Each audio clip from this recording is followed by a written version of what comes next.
Question de Cédric Libert.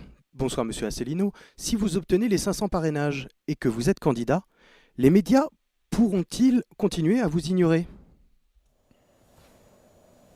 J'en ai longuement parlé tout à l'heure, je redis la même chose. Normalement, non.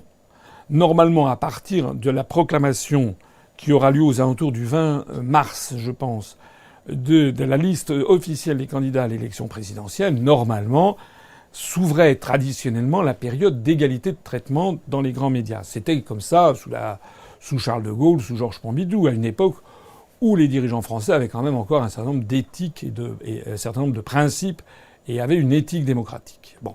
Maintenant, malheureusement, on a des dirigeants qui se sont complètement assis sur les principes démocratiques et qui ne voient qu'une chose, c'est comment, en fait, imposer une dictature qui ne dit pas son nom.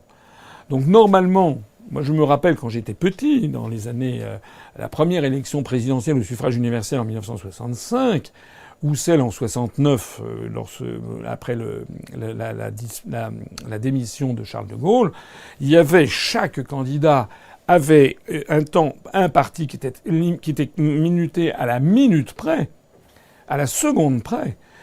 Et par ailleurs, les journalistes ne se permettaient pas pendant la campagne de faire des commentaires.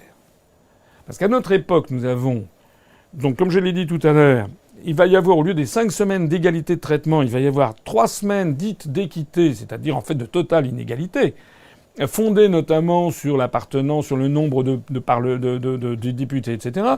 Ça va revenir en fait à donner moins de temps de parole à ceux qui ne l'ont déjà pas. J'ai déjà dit, et je reviens, à quel point c'est scandaleux.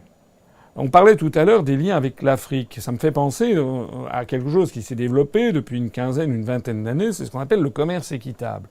C'est quoi le commerce équitable? Le commerce équitable, c'est un commerce où les consommateurs des pays du Nord, les centrales d'achat des pays du Nord, donnent plus aux producteurs de cacao ivoirien, par exemple, ou de café, aux producteurs de café du Costa Rica, ou aux producteurs de quinoa de Bolivie, donnent plus que ce que normalement le rapport des forces économiques devrait donner. Voilà. C'est-à-dire, on estime que un producteur, par exemple, de cacao ivoirien, c'est pas juste de le payer vraiment très très peu en mettant trop en concurrence, en faisant prévaloir les grandes centrales d'achat occidentales, et donc on lui donne plus. C'est ça le principe d'équité. Le principe d'équité, c'est un principe d'origine religieuse. L'égalité, c'est un principe mathématique. 2 égale 2.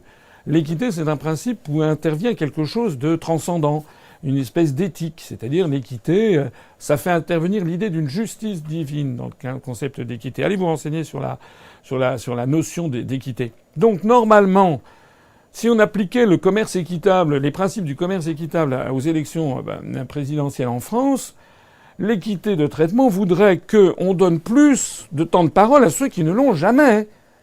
Voilà, parce que c'est vrai, Monsieur Fillon, Monsieur Valls, etc., ça va, les Français les connaissent archi par cœur. Ils ont été premiers ministres pendant 5 ans. On connaît archi par cœur les analyses ou les rodomontades de Madame Le Pen ou les rodomontades de Monsieur Mélenchon. Ça fait des années qu'on en connaît ça.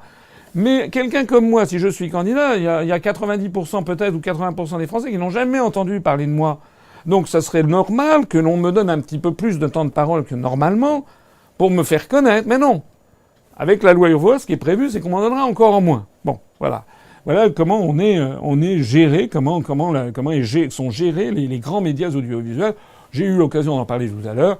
Tout ceci est en train de redevenir comme un boomerang aux gens qui ont organisé ce système. Donc, moi, je ne me fais pas trop d'illusions et je relance encore cet appel.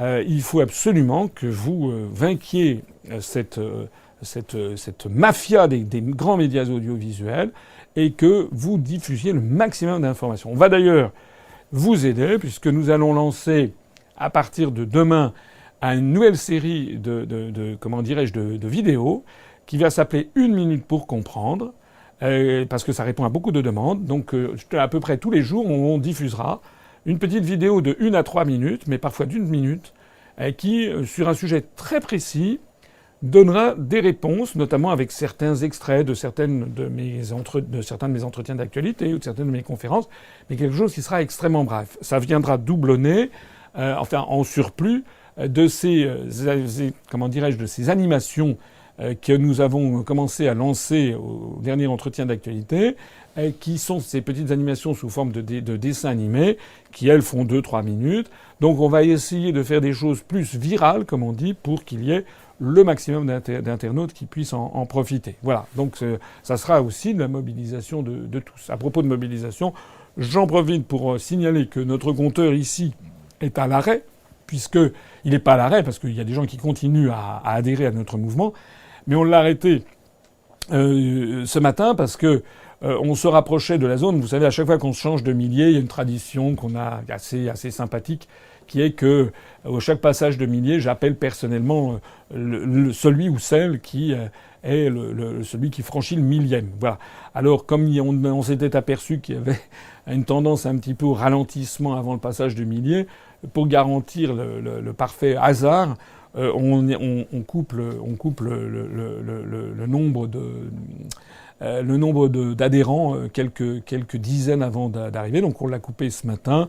Voilà, on se rapproche en tout cas du 14 millième adhérent. Je ne sais pas si nous allons le franchir dans le courant de cette soirée. Si d'aventure c'était le cas, eh bien il réapparaîtrait comme par magie.